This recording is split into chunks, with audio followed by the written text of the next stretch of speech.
tuko hapa Bugando, Tanzania. Tumekuja na kikundi kubwa na tumekuja kufanya mafundisho ya kuweka koo bandia ambacho ni kifaa maalum tunachotumia kwa wale wagonjwa ambao wana shida ya kumeza.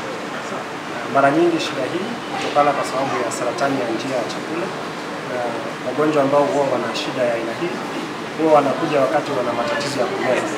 Wakati huo mara nyingi ugonjwa huwa umeenea sana. Kwa sasa tumekuja hapa Bugando, tumefundisha madaktari wa upasuaji na pia madaktari wa njia ya chakula ambao tunawaonyesha jinsi ya kuweka kifaa hiki, na huu mradi umeanza kwa muda kwa sasa, na hapa Bugando lengo letu kuu ni kuwaonyesha njia ya kuweka kifaa hiki vyema na pia kuwafundisha ili wao waweze kuwahudumia wananchi sehemu hii, na pia kuwafundisha madaktari wengine ambao wako hapa Tanzania ili tuweze kurahisisha ama kuwezesha kifaa hiki kuweza kuwekwa kwa urahisi katika hospitali tofauti tofauti. Kwa hivyo ni furaha yetu kwamba hospitali ya Bugando imetukaribisha na imetupatia nafasi, na pia tunashukuru kampuni ambayo imeweza kutusaidia na vifaa hivi kutoka Marekani. Hivi ndio vifaa ambavyo tunatumia viko sasa hapa Bugando, na tunaomba wananchi wote ambao wana shida ya kumeza ama wana shida ya kupunguza uzani wanaweza kuja ili wakaguliwe. Pengine ningechukua fursa hii pia kuzungumzia saratani ya njia ya chakula. Madamu saratani ya aina hii inapatikana katika sehemu hii ya Afrika Mashariki na Kusini, na tumeona kuna wagonjwa wengi sana ambao wana hii shida, na ndio sababu tukaanzisha huu mradi. Tuliona kwamba wagonjwa wengi wanapata hii shida wakiwa wako na imeenea sana, na lile swali ambalo tunauliza ni moja, tunaweza kupata ni sababu gani ugonjwa huu upo. Pili, tunaweza kuwasaidia wagonjwa waweze kuja mapema ili waweze kusaidiwa kwa kupata aidha upasuaji ama kwenda kwa department ya onkolojia ambao wanaweza kuanzishia dawa. Kwa hivyo ni lengo letu kwamba tunapofundisha kama aina hii tunaweza kuwasaidia wananchi kupata matibabu, na pia tunaweza kusaidia madaktari wa upasuaji na madaktari wa upande wa oncology kuweza kuwapata wagonjwa mapema ili waweze kupata tiba na kupata afya njema. So saratani hii ya njia ya chakula tumefanya utafiti kwa muda karibu miaka 10 hivi, na kwa sasa tumeanza kupata matokeo ya mwanzo, na tunajua kwamba wale ambao wana shida ya hii saratani sana tumeona kuna shida ya ukoo, yaani tunamaanisha kama mama yako, baba yako amepata hii shida, wewe una uwezekano mkubwa wa kupata saratani ya aina hii. Pili, matokeo ya mwanzo yanaonyesha kwamba kuna shida ya wale ambao wanatumia kuni ama wanatumia sigara. Ni ule moshi kutoka kwa kuni ama makaa unachangia kwa saratani ya aina hii, na kwa hivyo katika nchi zote ambazo tunaenda tunazungumza na wananchi na tunawaelezea iwapo unatumia kuni au makaa, tumia jiko ambalo liko nje, ama weka madirisha kwenye jikoni, ama weka njia fulani ya kuwezesha ule moshi ama mvuke uweze kutoka nje.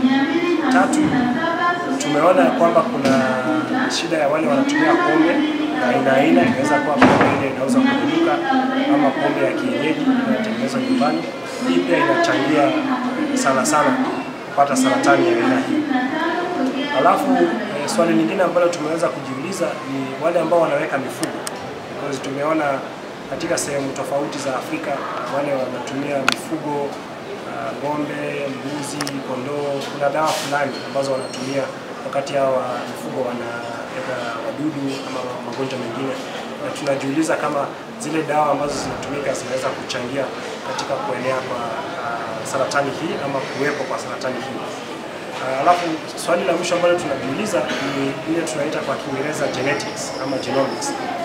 Tunafanya utafiti, tumechukua chembe za saratani hii, tunazipatia wale madaktari tunaita genomic scientists ili waangalie chembe hii, na tunajiuliza kama kuna kitu maalum katika genetics ya saratani hii ambayo iko katika saratani Tanzania, Kenya, Malawi. Kwa hivyo tunafanya utafiti pamoja ili tuweze kuona kama tutapata jibu la swali hili. Ile kitu ningependa kusema nikimalizia katika sababu ni tumeona wale wanatumia vinywaji viko na ama chai moto, kahawa moto, yani vinywaji ambavyo vina joto sana. Tumeona kwamba hii inachangia saratani ya aina hii, na kwa watu wa umma ama wananchi tungependa kusema iwapo unatumia chai ama kahawa, nipatie muda ile chai poe kidogo, inaweza kuzuia hii saratani ya njia ya chakula kuwepo. Tunafanya katika nchi tofauti tofauti katika eneo hili, Kenya, Tanzania, Uganda, Ethiopia, Mozambique, Malawi, Zambia, Zimbabwe na Afrika Kusini, na hivi karibuni pia upande wa Sudan. Kwa hivyo tumeungana pamoja na tumetengeneza kikundi tunaita African Esophageal Cancer Consortium. Tunafanya pamoja utafiti wa pamoja katika nchi hizi zote.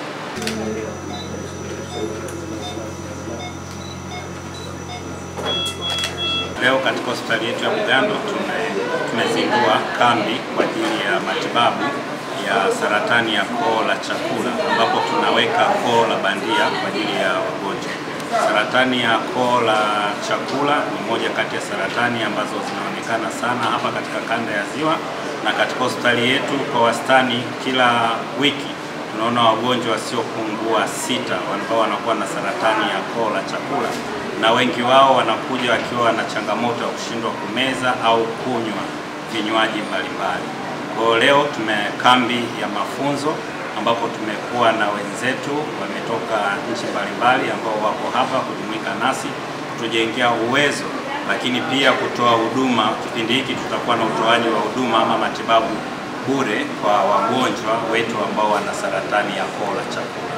Tutaweka koo la bandia inaitwa esophageal stent kusudi kuwawezesha waweze kula au kunywa vinywaji ambayo itakuwa ni fursa kwao kuweza kupata matibabu ya saratani ambayo yatakuwa ni endelevu. Baada ya zoezi hili tutakuwa tumejengewa uwezo kwa kina, na hivyo tutakuwa na uendelevu wa huduma hii kwa wagonjwa especially kwa kanda ya Ziwa. Tukitembelea hospitali yetu ya taifa ya saratani, tunaona pia wagonjwa wengi wa saratani za koo ya chakula wanatoka katika hii kanda yetu ya Ziwa. Kwa hiyo ni nafasi adhimu kwetu sisi kuweza kujengeana uwezo, lakini pia nitoe wito kwa watu wa kanda ya Ziwa, mikoa ya Mwanza, Shinyanga, Kagera, Simiyu, Kigoma ambao tunawahudumia pamoja na mkoa wa Mara. Basi wale ambao wanakuwa na changamoto ya kumeza waweze kufikishwa hapa kwa ajili ya uchunguzi, na tumeanza huduma hii ya kuweka koo la bandia kwa ajili ya kuwasaidia waweze kupata kula chakula na hivyo matibabu yao yaweze kwenda vizuri. Kwa kipindi hiki kambi yetu tumeshakwisha kuidentify wagonjwa wapatao 40 ambao tutawafanyia hii huduma. Kwa siku ya jana tumehudumia wagonjwa karibu 6, na leo mapema asubuhi tumeshahudumia wagonjwa 2 ambazo zote zimeenda vizuri. Kwa wastani katika masoko ya kawaida hiyo koo ya bandia moja ina range kuanzia $600,000 hadi $1,000,000. Kwa hiyo unaona jinsi gharama hiyo, lakini kulingana na hao wadau pia tunaendelea na mazungumzo kuona kama tunaweza tukapata ambayo wanasema ni kama discounted ama subsidized, kwamba tunaweza tukayapata pia kwa gharama nafuu kusudi wananchi wetu waweze kupata huduma sahihi. Kulikuwa na changamoto ya kushinda kumeza chakula zaidi ya miezi 3, lakini baada ya kupewa rufaa nimefika hapa Bugando, nimeweza kupata tiba baada ya kugunduliwa kutoka kwenye koni na uvimbe, lakini wakati huo njia ya kumezea chakula inaziba. Baada ya hapo kugundulika hivyo, ikawa kwenye njia ya kumezea chakula ikawa nimeongezea kifaa ambacho kinaniwezesha kutanua ile njia kwa ajili ya kumeza chakula. Nimewekewa kifaa hicho kwa sasa na naendelea vizuri, naweza kumeza chakula vizuri. Kwa kipindi cha nyuma nilikuwa siwezi kumeua, kwa nikimeza chakula kwa shida, lakini ikitokea labda kinanikaba kooni nisingeweza kutafuta kitu mbadala ambacho kingeniwezesha kukisukuma chakula hicho kiweze kuondoka kwenye koo. binafsi. Lakini kwa sasa baada ya kuwekewa hiyo njia mbadala, kwa sasa hivi chakula kinaweza kwenda vizuri tu, naweza kubeua. Manake tumbo lilikuwa linafikia tu linajaa gesi. Kwa sasa nabeua, manake gesi ile inatoka. Nafikiri naendelea vizuri kwa sasa hivi. Kweli kwa upande wangu nisema huduma hii ni nzuri, na kama ingewezekana huduma hii ingesambazwa na hata maeneo mengine licha kupatikana Bugando peke yake. Manake changamoto hii ya kumeza chakula si kwamba nimeikuta Bugando peke yake. Hata huko nilikotoka wako watu wengi ambao wana changamoto ya kumeza chakula. Kwa hiyo nafikiri huduma hii ni nzuri, basi ingeweza kusambazwa hata kwenye hospitali nyingine kwenye madaraja ya chini, basi na kuweza kuifaidi na ikawapa afueni.